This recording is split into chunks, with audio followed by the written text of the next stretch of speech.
Hey guys, Supersonic123 aka John here. Welcome to episode number 3 of the Milan Career Mode.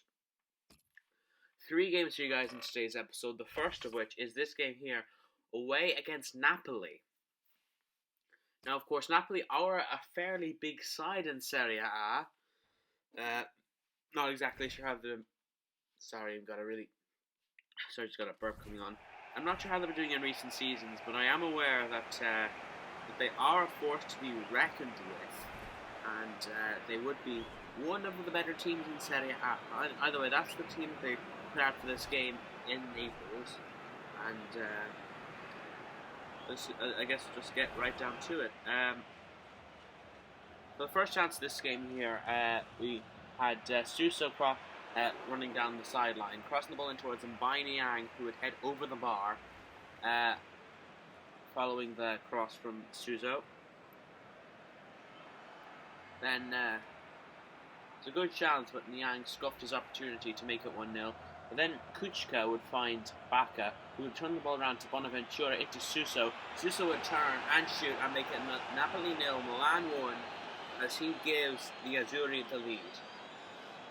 And it's no more than we deserve, really.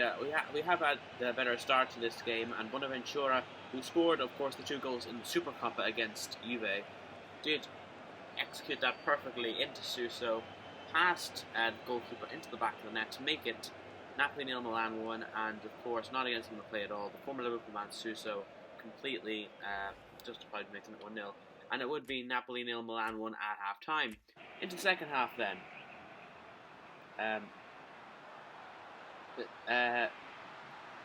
Dries Mertens would get the ball for Napoli, play the ball inside towards his teammate. He would head again forward towards goal, but De Sciglio would clear it. Then Hisai would take a throw into Hamzik, give it back to Hisai.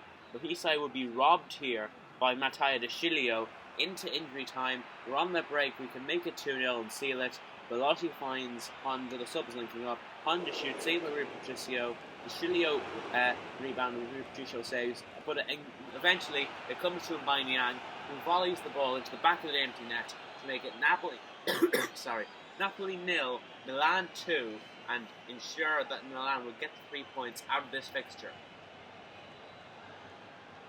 And no more than we deserved as well. We have been top class in this game against Napoli, and this game we just reasserted our dominance. And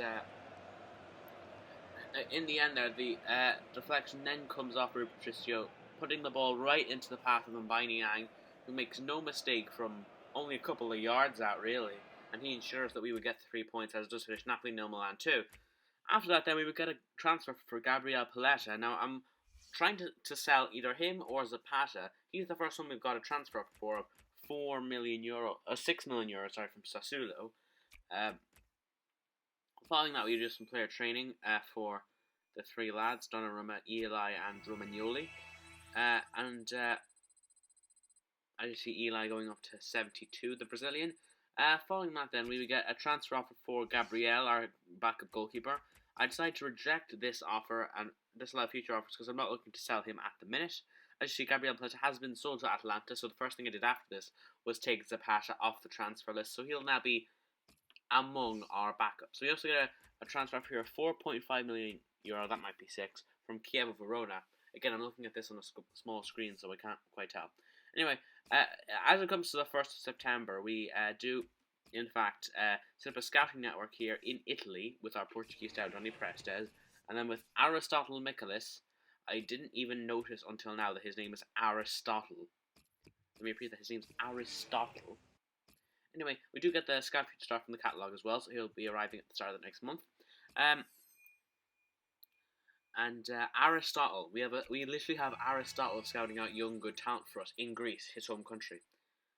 Mad, isn't it? I mean, we set it up to Greece because it's beside Italy. We would have set it up to Croatia otherwise, or somewhere near Italy. Anyway, we do have some player training here you just saw, and I switched around the players for the new month here, bringing in Regani and Locatelli.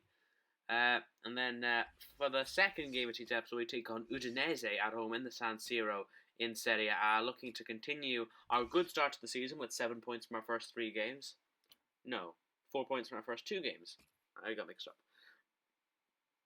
Anyway, coming into this game against Udinese, the player to watch was, according to Martin Keller and Alan Giacomo Bonaventura, following a couple of good performances for us. Andrea Velotti started this game, and he would play through ball here for Ignacio Abate, who would get the ball to the box, headed by Bonaventura. It would be saved by the Udinese goalkeeper Carnizes, as it would be behind for a Milan corner.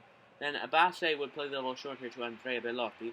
He would take a fake shot round his man, shoot and score to make Milan 1, Udinese 0. What a fantastic finish from the young man from Torino, Andrea Velotti.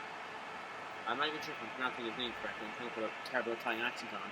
But he gets the ball here, picks it up, turns, fake shots inside number 75 there for Udinese. Has to go with the right foot. No chance for Carnizes in goal, as despite being surrounded by 3 or 4 Udinese men, he still managed to find the far corner and make it Milan 1, Udinese 0. And he dabbles in celebration. Outside the fact he can dab this year, like I dab all the time in real life. Anyone who's watching with me in real life would definitely confirm that. Following that, we'd have a corner here, be swung in by Kazuki Honda, headed on by Bonaventura, but it'd be handballed, as you see here, by the Udinese defender. And then, as you look in the replay here, it was in fact a handball. The header from Bonaventura heads towards him, he strikes out his arm, and quite clearly a handball, so it is a penalty. Andrea Belotti would take the penalty. I do a quick check to see if he's the best penalty taker.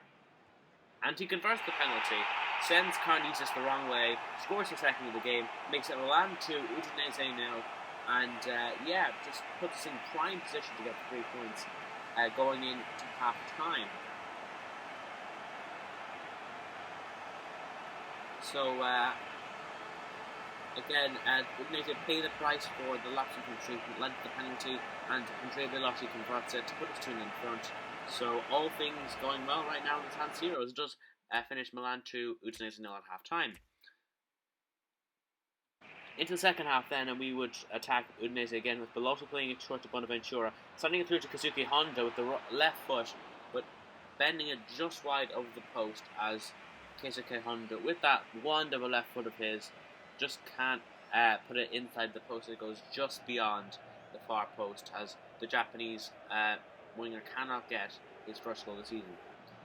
Then Udinese would attack us here, and eventually they would get themselves a goal here with Lucas, I can't see what his last name is, but Lucas Evangelista, the number 95 for Udinese, does get his side back into the game. He gets his side a foothold in the game and possibly a way back into it as he finishes calmly past Gianluigi Donnarumma.